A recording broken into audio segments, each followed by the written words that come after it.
Hello everyone, welcome to our special episode of EVS Talks recorded to celebrate International Women's Day and Women's History Month.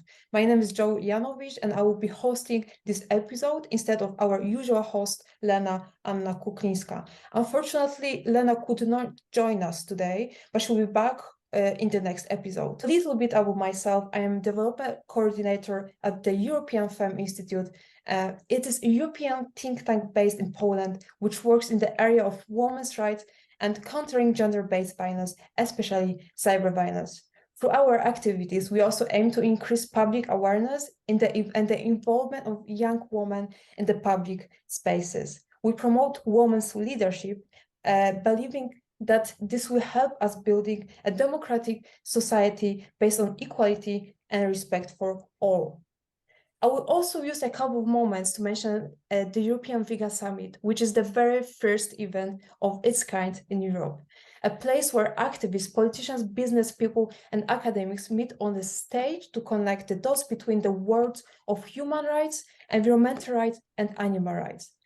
The first edition took place in September 2022, and currently the second larger edition is being prepared for September 2023. So today we'll be having a pleasure to hear from Dr. Anita Krajnc and Pattrice Jones. Let me introduce quickly to Anita Krajnc. She's a Canadian animal rights activist. She's the co-founder of Toronto Pig Safe and the executive director of the Global Animal Safe Movement. She's also a global campaign coordinator for the Plant-Based Treaty. She holds a master's degree in political science and environmental studies, as well as PhD in politics. Anita has also been an assistant professor at Queen's University, Ontario, where she has taught university courses on social movement strategies and tactics. She's the co-author of The Secret Lives of Pigs, recently published with the Lantern Books. In 2015, her name made headlines around the world when she was charged with criminal mischief for giving water to pigs in the slaughter truck on their way to be killed. She was found not guilty in 2017. Once again, very warm welcome to you, Anita. Nice having you with us. Thank you so much, Joe. It's great to be here with you and Pattrice. Great. Let me introduce to you second guest, Pattrice Jones. She's an American ecofeminist, writer, and educator. She has been an activist for social change since 1970s. She's a co-founder of Vine Sanctuary in Springfield, Vermont, an LGBTQ-run firm animal sanctuary. Vine has taken the lead in queering animal liberation, organized dozens of events and publications in the intersections between speciesism and homophobia dating back to 2002. Located in the predominantly white rural region devoted to dairying, Vine includes anti-racist efforts in the local campaigns while actively promoting a plant-based agriculture economy. Pattrice had taught colleagues and university courses on the theory and praxis of social change activists, as well in the field of psychology, gender studies, and LGBTQ studies. She's an author of many books, including The Oxen at the Intersection, published by Lantern 2014, and Aftershock, Confronting Trauma in a Violent World, Lantern 2007, and has published essays and numerous anthologies. Great to have you with us, Pattrice. Welcome to you. Thank you so much for having me. Great. Welcome and thank you for accepting our invitation once again. Today, we will be focusing on matters very much related to vegan activism or veganism in general. So the position of women in social movements, their safety and experience. First question I would like to address to Pattrice. So we would like to start this episode with giving our audience a bit of background, a small history lesson. And as an expert, could you tell us how and why the International Women's Day was established and what this means for the animal rights movement? Do they recognize the significance? Why is the connection between the two, women and animal activism, relevant? The floor is yours, Pattrice. Wow. Thank you so much again for having me. And that's a big and complex question that I will try to speed through. The history of International Women's Day actually goes back more than 100 years in various places around the world. But it has only been recognized worldwide since the 1970s, when the United Nations took it up in response to what was happening within feminism at that time, which was that in many, many places around the world, including the global South, women were actively working in solidarity across national borders, recognizing common concerns and promoting international solidarity.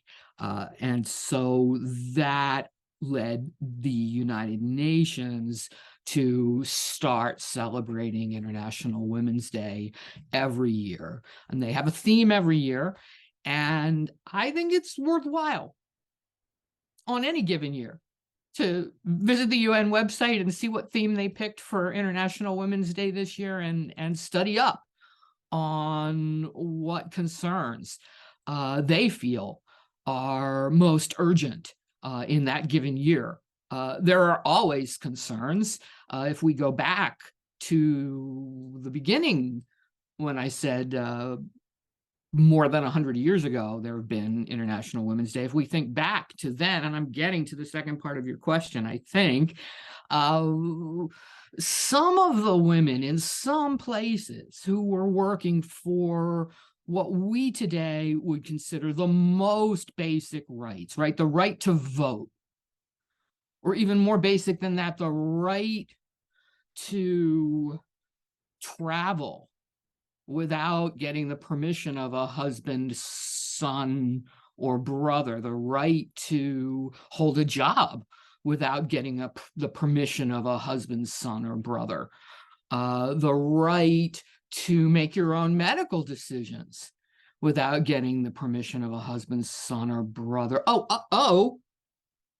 That's one we're still having to work on, at least when it comes to certain medical decisions in certain life-threatening situations, such as learning that a child that you're carrying might lead you to become, if not dead or disabled, if you carry that child to term, not being able to make that medical decision for yourself. Some of the women who were working on those problems 100 or so years ago were also working on problems like vivisection, which is the testing, animal testing on live animals. And so we have to ask ourselves, well, what did they, why is that? Is that just a happenstance? Is that just a coincidence? Or is there some deeper connection there? And if we go further back in history to try and understand how it could be that women only 100 years ago, and still some places today, are fighting for the right to vote, fighting for the right to travel, fighting for the right to hold a job without getting your son's permission. Then we have to talk about what they call patriarchy, which is just the rule by father, and recognize that in patriarchal cultures around the world,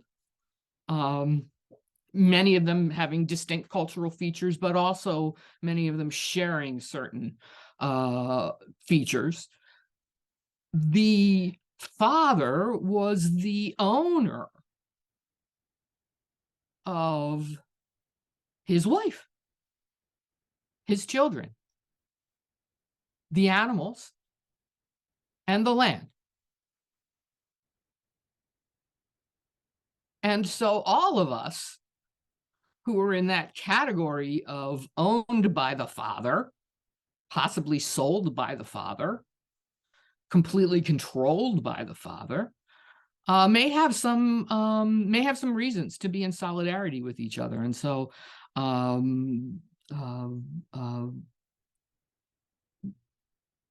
it makes sense that women have been and continue to be the vast majority of the humans who are working for the liberation of animals. What is your opinion, Anita, this time about the topic that was mentioned? Yeah, so thank you. So yeah, this year's theme for International Women's Day is #Embrace Equity. So a world free of bias, stereotypes, and discrimination. A world that's diverse, equitable, and inclusive. So DEI, diverse, equitable, and inclusive. So yes, I appreciate that sort of that big picture view that Pattrice provided, this long struggle, and how it's been connected with other movements such as child rights movements, with animal rights movements, labor rights movements, anti-slavery. I mean, there's this long tradition, and there's this question that comes up sometimes, like in the 60s, like, let's not deal with women's rights, let's first deal with, racial justice, or that. And that's sort of a false division, because I think these movements are interconnected, and we need to work on them together for a just world. And that fight for justice has to also include females of other species.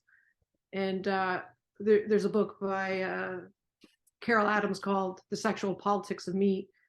And there's a line in there that says that the female reproductive systems are exploited by the animal agriculture industry.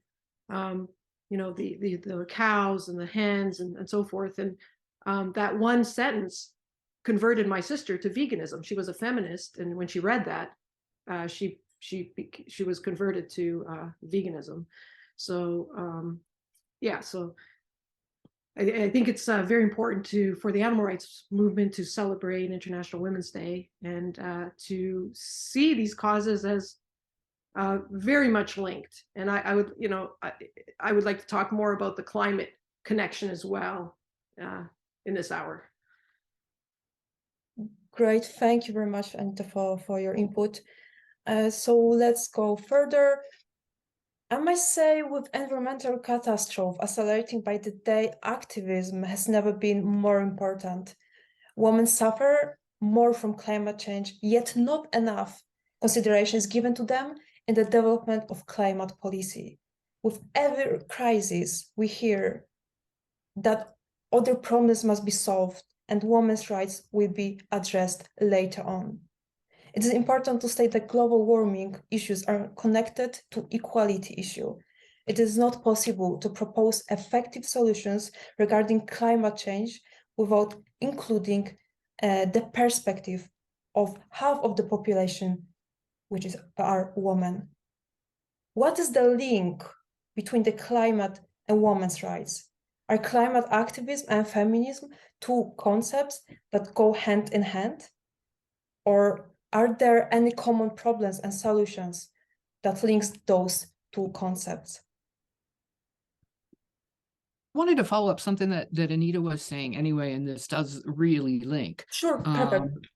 She quoted that the sentence from Carol Adams' book, The Sexual Politics of Meat, concerning the degree to which every form of animal exploitation rests upon the control of their reproduction and the use of both males and females for reproductive purposes. And this control of reproduction is also at the heart of patriarchy.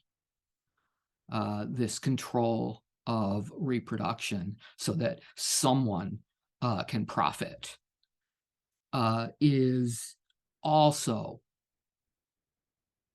a driving force of patriarchy and climate change, I think. So, I mean, we could talk about how climate change already is and will continue to disadvantage girls and women more, given the ways that labor is divided up in households, with women, for example, more often having to be the ones to go walk and get water. And the further that you have to walk to get the water and the more that you have to carry, the more disadvantaged you're going to be. We could talk about that as the environmental justice rights movement does. But I think it's also important to think about the ways that what some ecofeminists call a reprocentric culture leads to climate change. I kind of want to make a little backup, or I'll just say I would like to come back to the different kinds of feminisms. You asked a question about the link between feminism and climate change, and I feel like that's important to come back to, but that'll take me too far off. Because what I'm thinking about is how I used to, when I was teaching an LGBTQ studies course, the final essay question was, how does homophobia lead to global warming? And before you learn things, that seems a little bit absurd, because homophobia seems to be just some kind of prejudice among humans. And global warming seems to be this thing that happens out there in the environment. But homophobia is part of a connected set of ways of thinking about the world. And it's particularly linked to this idea that heterosexual partnering leading to children is the pinnacle of adulthood and is what is normal. That what's normal is to partner up and have children. This, if we talked longer, we could link over to capitalism and the need for more and more consumers buying more and more things. But even if we just focus on one element of this, is just that it leads to more and more and more people, because humans come into the world as a kind of animal where homosexuality is really common. And many humans who would not think of having kids were it not for the barrage of messages that hit you starting in childhood, particularly if you're a girl, that the only way to be truly human and fully adult is to reproduce yourself. Let me pass the floor to Anita, going to our question. Perhaps you have something to add, or what is the link between the climate movement? Yes, I think, I just wanted to pick up on the point that Patrice made about male patriarchy and male toxicity in the climate emergency with an example. So I want to talk about 19-year-old Greta Thunberg and her book, The Climate Book.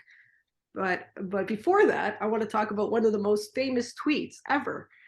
So the very misogynistic personality, Andrew Tate, taunted Greta Thunberg, the climate activist, bragging about his 33 cars and their enormous emissions. And then to his surprise, she couldn't care less. And she said he wanted to email her this information. And so he said, please provide your email address and I can send you a complete list of my car collection and their respective enormous emissions. And then her response was, yes, please enlighten me. And she said, email me at smalldickenergy@getalife.com. So Yeah, that was one of the really- biggest tweets ever. So I want to continue on Greta Thunberg and her. She doesn't often refer to popular culture, but I want to answer this question with respect to the climate book and the plant-based treaty, which is a campaign we're currently working on, and it has 3 R's. And I think we can connect the 3 R's, the relinquish, don't make the problem worse, no new animal farms, no new slaughterhouses. R2, which is redirect, redirect subsidies, taxes, education. And then R3 is restore or reforest the earth. And I wanted to respond to it with respect to feminism and Greta's book. So with respect to the first point, as Patrice mentioned, also the commodification, the objectification of women and animals. And in this book, there's one chapter called "What Does Equity Mean to You?" And it's by women who are in the Fridays for Future movement. And it connects, it's interesting because it's equity is also the theme of this year's UN, International Women's Day. And so Nikki Becker, who's from Argentina, writes in this book, the climate book, on March 8, 2019, my 5th march in the middle of the crowd. So I should start with sorry, I'm just going to start a little earlier. She goes, the first time I marched, it was International Women's Day. I was 14 years old and I had just discovered that women did not have the same rights as men. I asked my mom to go with me because I was so little. And since then I haven't missed a single march. So on March 8, 2019, my 5th march in the middle of the crowd, I came across a sign that read, neither land nor women are territories of conquest. I took a photo of the sign and continued marching. A week later, together with a group of other young people, we organized the first climate strike in Argentina. And it goes on from there. And so that's the first point, is like, the first R is, do not make the problem worse, relinquish. And I think, animal farms and slaughterhouses and fishing vessels, all of that, is expanding across the globe because of this worldview, as these ideas that are being sold about the commodification of animals and women. And the root cause of the climate crisis is our relationship with animals and nature. And so I want to talk about that first point. And Greta writes in the climate book, which I recommend that everybody read or listen to on Audible. She writes, as much as I hate to admit it, Beyonce was wrong. It's not girls who run the world. It is run by politicians, corporations, and financial interests, mainly represented by white, privileged, middle-aged, straight, cis men. And it turns out that most of them are terribly ill-suited for the job. And so in this book, it does cover the importance of addressing all injustices in a climate justice movement, and that if we all come together in a climate justice movement, we will be able to fight this cause. In terms of the second R, which is redirect subsidies, taxes, there is a chapter by Naomi Klein, although she's not very good on animal agriculture yet, so we got to work on her on that, but she writes a chapter called A Just Transition, and that's R2. So how do you have a just transition, which she highlights as, the polluter pays principle, and that has implications for the global north and south, because most of the resources are being used in the global north, and they've taken up most of the environmental space. Most people who fly airplanes are a tiny minority, mainly in the global north. Meat and dairy and egg consumption is highest in the global north. And so we are causing the problem. So we have an extra responsibility to stop the subsidies and to switch subsidies towards a solution, including paying for for damages, loss and damages in the global south. So that's R2. And then R3 is restore or rewild the earth. And there's a beautiful chapter in this book by Wanjira Maathai in Kenya. And she wrote a chapter called Women and the Climate Crisis. And she was the founder of the Green Belt movement, which would provide seedlings and plant forests, including fruit trees like mangoes. And so yes, there's an inspiring chapter here by her. So yes, I think this book has a lot to offer by, edited by 19-year-old Greta Thunberg, a young feminist. The right of girls and young women to participate in political and public life is guaranteed by international human rights law, but despite being at the forefront of activism, women and girls continue to face barriers due to persistent discrimination, stereotypes, and gender-based violence. The question is, what are some of the obstacles that are being faced by female activists? With the development of technology, new forms of the gender-based violence also are emerging, such as cyber violence. Has this affected you or your female colleagues?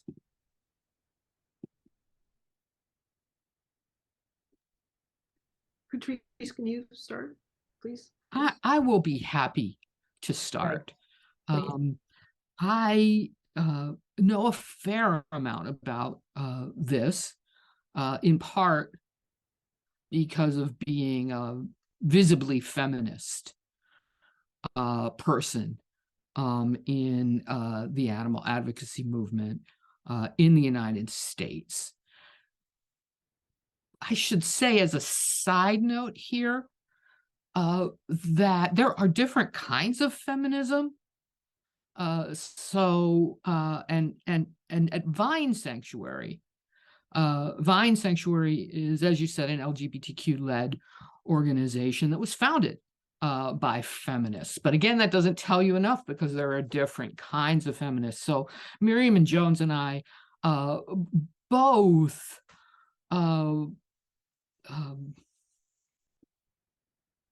came to understand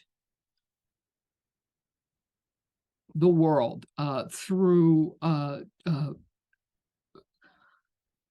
both what is often called ecofeminism, and I particularly learned my feminism from Black feminists. So Black feminists and other feminists who work from an intersectional perspective. And why this is important is because there are lots of different feminisms. There's liberal feminism. There's somehow capitalist feminism. There's socialist feminism. All feminists, I think, understand that the problems faced by girls and women are a result of systematic oppression, and that means that problems like job discrimination or lack of voting rights are linked to problems that might seem like personal family problems, like sexual assault and domestic violence. And so I think all feminists, regardless of their wider orientation, take the position that things like sexual and domestic violence are political problems, not personal problems, and they are related to the systematic injustice experienced by girls and women. That said, that's just a baseline. There are many ways to go from there. And so you'll have liberal feminists, like say Hillary Clinton would be a good example of a liberal feminist. She thinks that states are a good idea. She evidently believes that armies are a good idea. She does believe in democracy, and she thinks capitalism is great. Then there are socialist feminists. They also tend to think countries are good and armies are okay, but they're against capitalism. And then there are anarchist feminists or anarcha-feminists, and they don't like armies or countries or capitalism. Very complicated. So both ecofeminism Also, there are actually many ecofeminisms, but I'll tell you the kind of ecofeminism that I subscribe to. And that's a way of thinking about the problems faced by girls and women ecologically, understanding that that kind of structural oppression is structurally related to other kinds of structural oppression, such as violence against animals and exploitation of the natural world, and all of the different ways that humans hurt each other.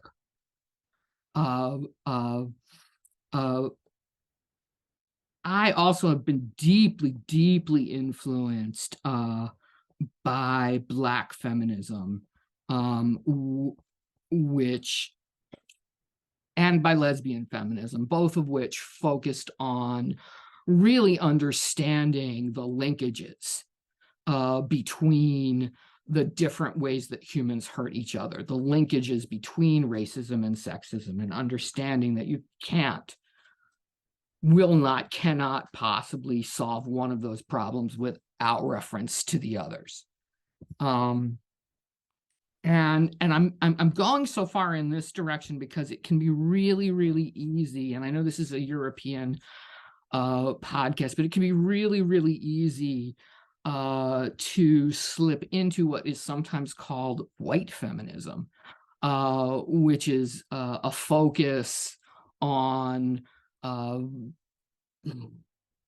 improving the status of girls and women within the existing status quo, but not challenging racism, not challenging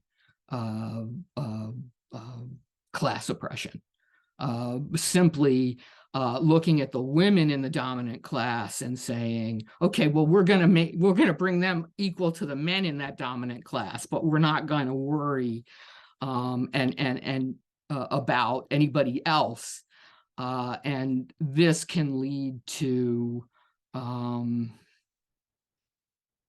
substantial misbehavior on the part of women from privileged groups who, yes, are disadvantaged with regard to men of their own social class. But if they're if they're only attending to the ways that they are disadvantaged and not attending to the ways that they are privileged, then they're going to do harm in the process of seeking their own liberation. And this is true for animal advocates as well, right? If we're not aware of our own positioning, then we can accidentally do harm, even when we're trying really hard to do the right thing. Oh my gosh, that was a departure from me saying, yes, I do know about women in the movement,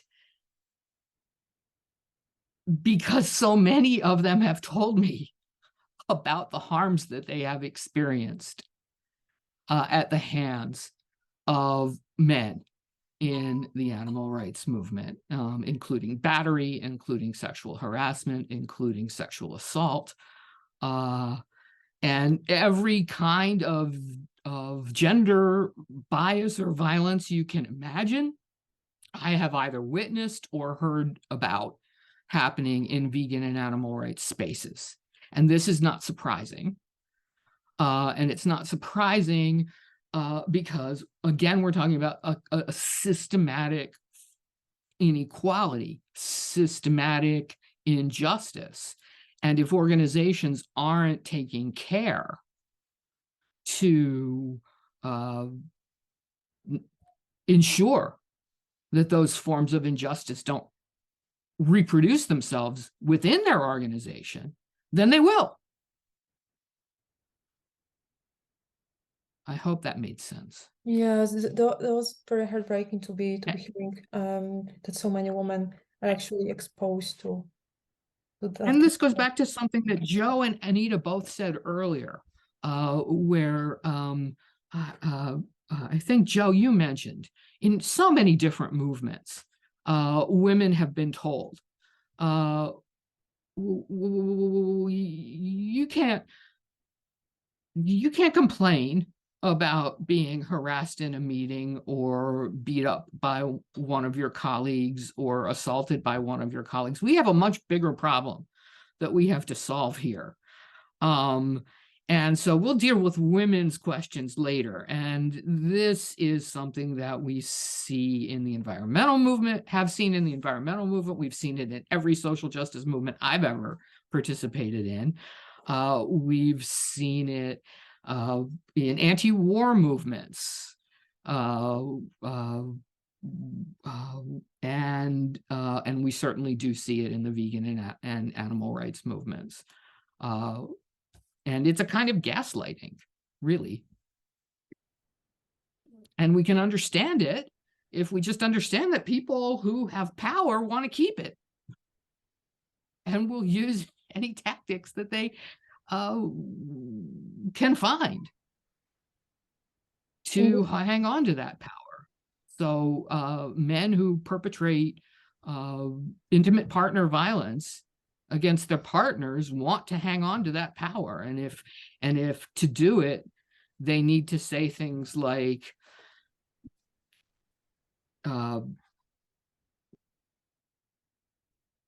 don't tell anyone that I did this because that'll hurt the movement and that'll hurt animals, and you're being selfish for complaining about what I did to you when the animals in the battery cages have it much worse. Well, then you will do that. And that is what many men do. Anita, I think your microphone was on. Please join us if you have something to add. And thank you very much, Pattrice, for mentioning this. This is terrific for me to be observing how many women that surrounds us are experiencing any kind of violence. And the final result of it is that they're resigning from the activism, from being public figures for political careers, and our cause of women is being underrepresented. And the cause that they're working on is also harmed. The harm is done not by the woman speaking up about what was done to her. The harm is done to the movement by the harm that is done to her, which then harms her ability to do her work. Very well said, Pattrice. Anita, please. Yeah, so I think running the animal safety movement as an expanding team leadership with that's very representative. That is not only a liberal feminism, it's also more than that, because it's sort of an anarchist type structure that we have, where local leadership is celebrated. So it's this interesting mix of having representation and that sort of mirrors what's happening on the ground. So I think our movement is quite women's led, because most of the people in the movement are women and young women. And I think it's very important to have a strong sort of anti-harassment policy, and then to apply it. As an organization, how do you navigate this, and how do you keep that focus on the non-human animals that are sexually exploited, as well as the cases that are happening within your own movement. So I think there needs to be a huge focus on just like what Carol Adams said, the exploitation of the reproductive systems and the rate, the violations that are just constant, like with non-human animals, and having a big focus on that, and making sure that even with your own movement, there is that you don't have this kind of sexual misconduct, which takes women out of the movement. If they experience that takes women out of the movement, and it's not the kind of movement you want. You don't want people exploiting your movement for their sexual misconduct. So I think as a movement, you have to sort of always have that just have a really strong anti-discrimination and anti-harassment policy, and to apply it and to work with each other and get each other's help, because it's not always easy to navigate And I think, Patrice Jones is somebody we look to for guidance, and someone that's I really appreciate in the movement, because she's really helped make our movement more intersectional. And it's nice to see that it's Black feminism that's informing your work. So yeah, I think that's how I think it's a good question, and I think we need to address these issues and work with each other to manage these issues and talk to each other, and yeah. Great, great. They mentioned that despite the differences, we should cooperate and work in the common cause of a better future for all of us, for non-human animals and animals indeed. So let's go to our fourth question, last question. We know that challenges of building pathways to sustainable development and strengthening the gender equality are both equally urgent. I would say more. One is a part of the other. Integrating gender equality with sustainable development requires a deep understanding of both concepts and their relationship to each other. This is needed to achieve the fully democratic society founded on mutual respect for one another and equality. Activism is becoming more accessible to women, resulting in an increase in their involvement in public and political life. They are developing new perceptions of political activities in response to the challenges posed by harmful and unjust gender hierarchies. And the question is, how do you think activism influences the transformation of societies towards social justice, gender equality, and sustainability? How would you describe what good activism is? That's a tricky one. And what actions do we need to take to change the world for better?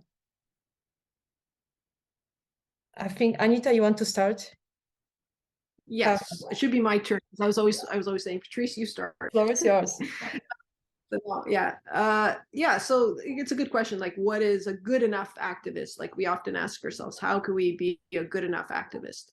And it's not perfect activism. It's like trying our best. And it's about, in my view, it's about teamwork and expanding team leadership.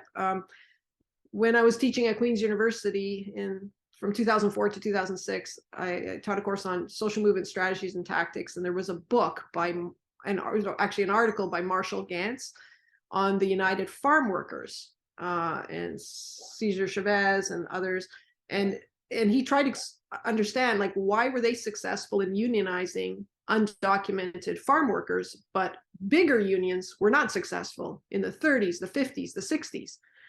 But in the 60s, they started having success. And one of the key factors was teamwork and expanding team leadership. So when we started Toronto Pig Save, and then this Animal Save movement, and then Plant-Based Treaty, that's very much the philosophy. It's like you're in a bottom-up grassroots movement with expanding team leadership.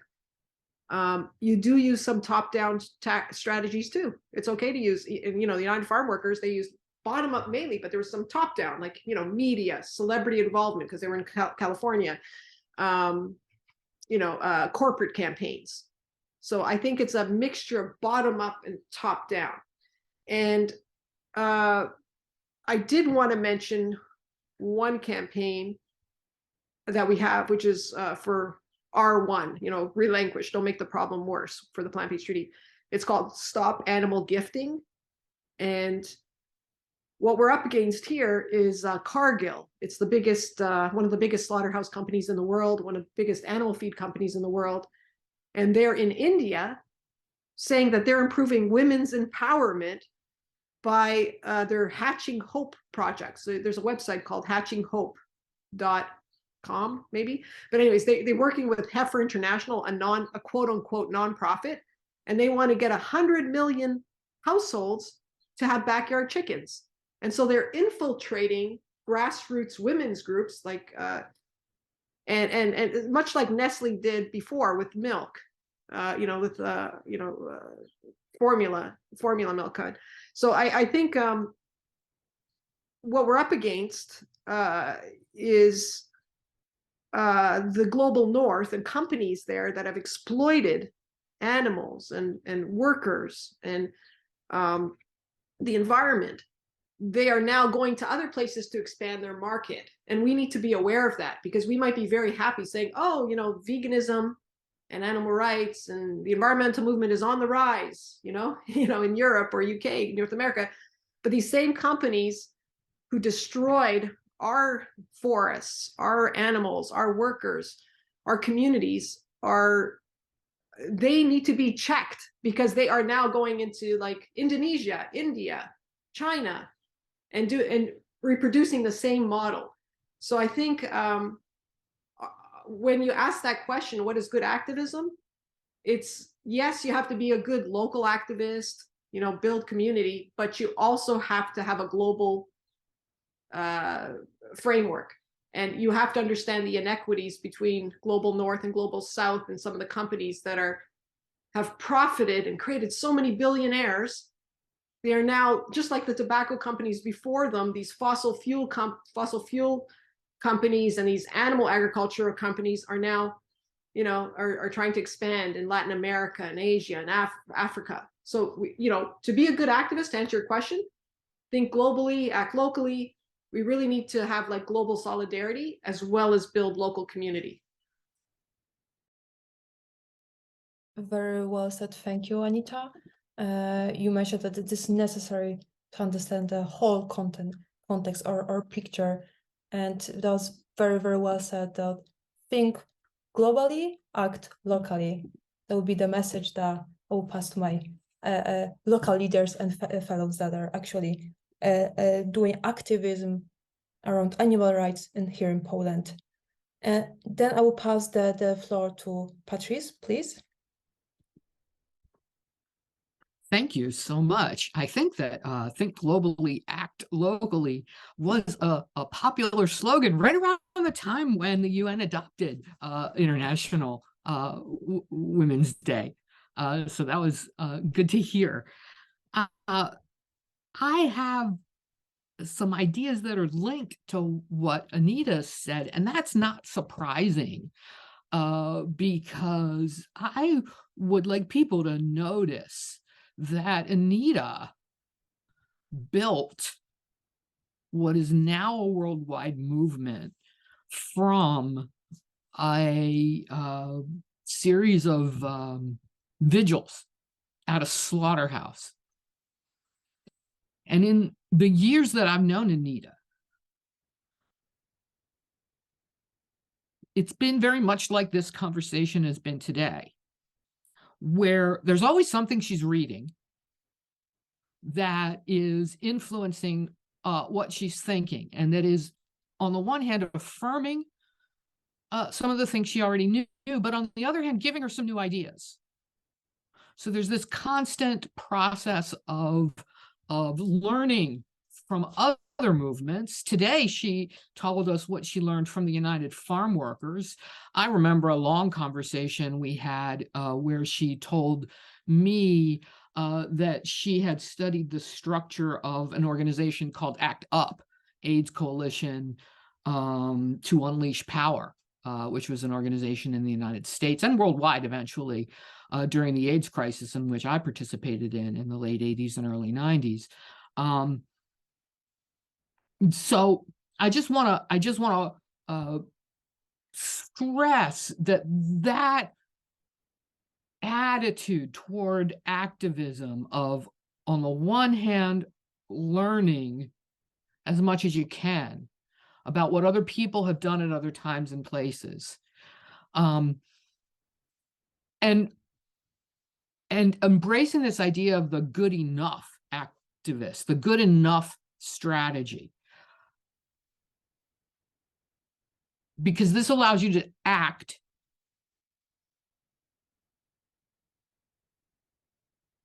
and it prevents what they call paralysis of analysis, where you don't act until you have it perfectly figured out, which you never will do. And so then you're never ready to act.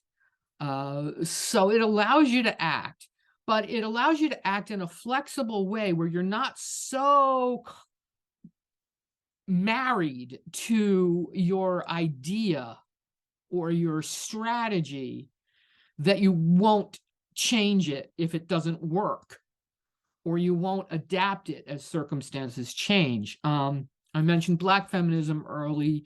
Probably the person I learned the most from was Angela Davis. And I know that I have heard her talk about how your activism always creates change. It may not be the change you wanted, but it creates change. And then what you have to do is look at the new terrain that you're on and come up with a new strategy, and then do that for a while, and then see where you are. And thinking it's a constant process. And so if you embrace this idea of the good enough activist, I think that goes a long way toward actually creating change in the direction that you want. Change is always ongoing, all the time. Nobody actually has to worry about creating change. Change is a given. Change will happen, is always happening, cannot be stopped. The question is, in what direction is the change going to happen? In where's the momentum, and where are you going to lean your shoulder to push the momentum in the direction that you hope it will go? To do that, you have to have a good analysis. And in line with Anita's think global, act local, I would say your analysis has to be ecological. And I mean that in a broader sense of the term, although I also mean ecological in terms of attending to the environment. But I mean ecological in terms of looking at how systems work, looking at how, just as we can't solve the problem of frogs dying in a particular pond unless we pay attention to the ecology of the situation, which might include what's going on for the birds in that area, which might involve a factory that's a few miles away, but is sending out pollutants that then end up in the clouds that then rain down on the pond. You have to think in terms of systems. Well, this is true when we're trying to change the ways that people think, the ways that people act, the things that people do, the things that people do to each other, the things that people do to animals, the things that people do to nature. All of it has to be looked at in an ecological point of view, through a lens that says, how can we, what are the relationships here between different things, and understanding that, as Anita said earlier, and as most ecofeminists says, our primary aim here is to improve our relationships. Improve our relationships with the larger than human world, including other animals.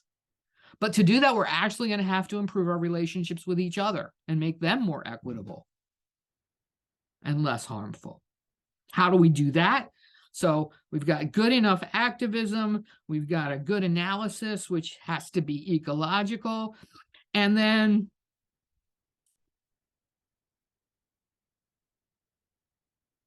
I actually think about, what is it to be a good friend?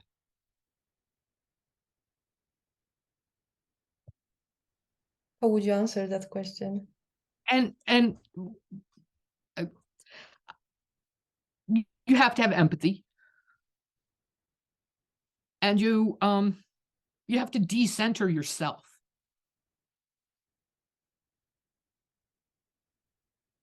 You have to put yourself in the others. Imagine what it's like to be them. And you have to be, when you decenter yourself, that's the opposite of like stepping up onto a pedestal and declaring yourself a hero or a leader. There's not even really a good word for it. Maybe modest. Maybe modesty is the word I'm looking for here. But this is a lesson that I learned a very, very, very, very, very long time ago, when I was trying to figure out how to be a good ally, not only to comrades who were in relatively the same position as I was power-wise, but also to those with less power and privilege than me. And it turns out that the elements of being a good friend or a good neighbor: treat others the way you would like to be treated. Consider the other person's point of view. Be generous. Be modest. Oh my goodness. If animal advocates could just do those things in terms of how they relate to each other, how they relate to other animals, and how they relate to people who are not yet vegan, how they relate to activists and other movements, then we definitely would all be good enough activists. What you just mentioned is very important to learn how to speak and communicate with each other, because nowadays sometimes it looks like we're more willing to argue than actually. Right. Listening is another element of being a good friend. Perfect. Yes. Perfect. Right. Don't always just be thinking, what am I going to say next? You have to listen. Yes. Yeah. I'd like. Yeah. Go, Anita, please. I'd like to add, like, I love what you said. Everything you said was so beautiful and, meaningful. And what it ultimately, it's like the process is as important as the outcome. That's what you're saying too. And I, just coming from the animal save movement and bearing witness, I love what you said about empathy and trying to put ourselves in someone else's shoes or hooves or, feet. There's this principle of love thy neighbor and of a stranger, when I was thirsty, you gave me water. When I was hungry, you gave me food. When I was homeless, you gave me a home.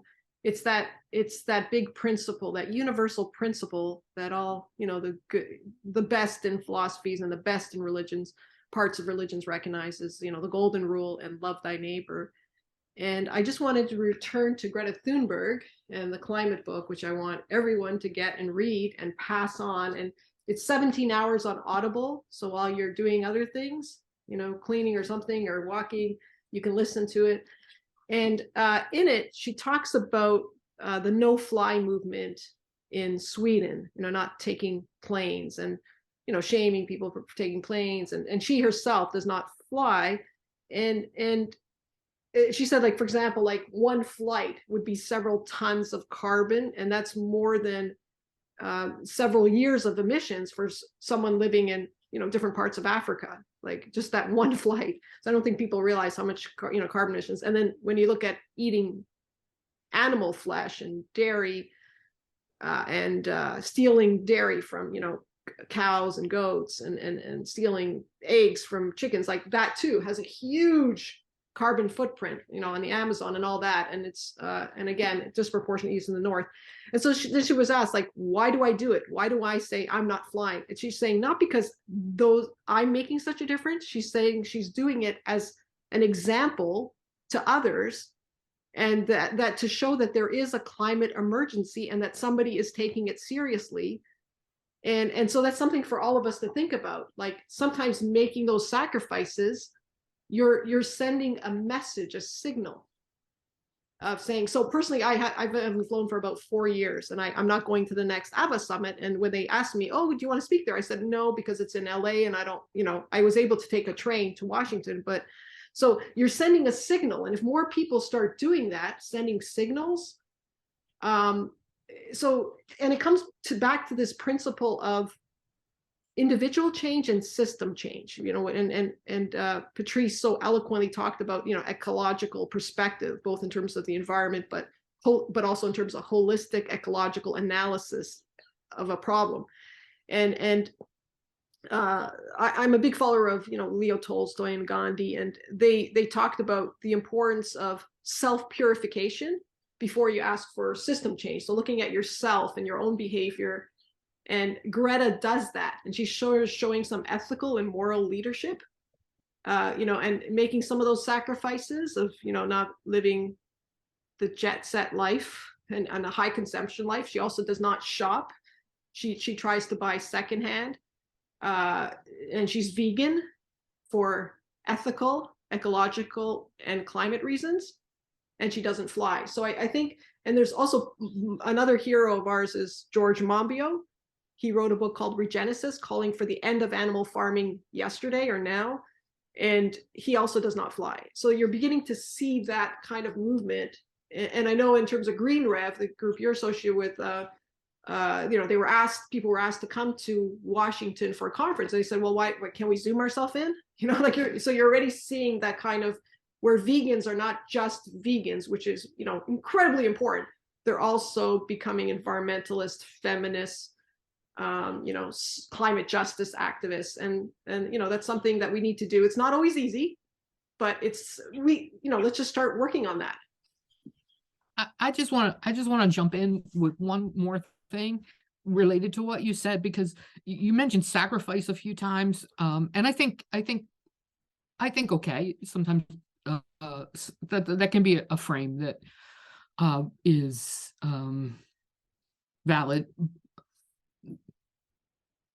But I feel like actually improving our relationships is something that is deeply, deeply satisfying, and more so than any of the things that we are giving up in these so-called sacrifices. And I think that's really important to remember, both for ourselves, for our own morale, and when we're trying to get others to make a change. Because I'm actually not asking anybody to sacrifice anything. I'm asking them to have a much richer and fuller life, because they have much richer and fuller relationships with other animals, and with the larger than human world, and with other humans, and that all of that is going to be so much more substantially rewarding than the petty pleasures that can be purchased by plastic credit cards. And so I just think it's important to keep that in mind. That's very interesting. And also going back to Anita, she underlined the importance of self-reflection. I do believe in it as well. And you also mentioned about vegan people. So right now, I think we can see the change that you mentioned. So it is not only a person with with dietary restriction. It is a person with new principles. And hopefully this word will be spread around more effectively in this coming years. I thought we would end this podcast by answering the quick and short questions. So what would be your message to brave women in activism who face constant criticism, mockery, and all sorts of hatred on a daily basis? Just a couple of words, please, each of you. I would just let them know that they are loved, and that they have to remember that all people that are fighting for feminism and animal rights, that it's a local and a global community, and that they need to reach out and join, and that they need to remember that they are loved. Thank you very much, Anita. Pattrice? Yeah, I think you're not alone is a good message, and the more that you can tune in bodily to the larger than human world, whether that's as simple as like taking a really deep breath and realizing that the oxygen you're breathing in was exhaled by the leaves of trees, who are busy communicating with each other via networks of fungi under the ground, to really feel yourself part of that and to understand that that's what you're laboring for, and that's what you're part of, and it's so much more powerful than those who oppose you. Anita, Patrice, thank you so much for your answers and for your time and expertise. It was a pleasure to chat with you. You're an example of a woman who never gives up and pursue her preset goals of making the world a better place. You're connecting the dots between feminism and climate, both of which are fundamental elements in our struggle to reach a sustainable society. We'll continue to look at your activities and constantly support you in your battle for a better tomorrow for all of us. Once again, thank you for spending your time with us, and we hope to speak with you again. We also warmly encourage our audience to comment their thoughts on the interconnection between feminism, vegan activism, social justice, and other topics that were brought up today. From my side, I want to encourage all of your the European Vegan Summit, Green Rev Institute, and European Fem Institute on all social media platforms to stay up to date with the news on the next edition of new episodes of our online talks. Thank you and see you soon.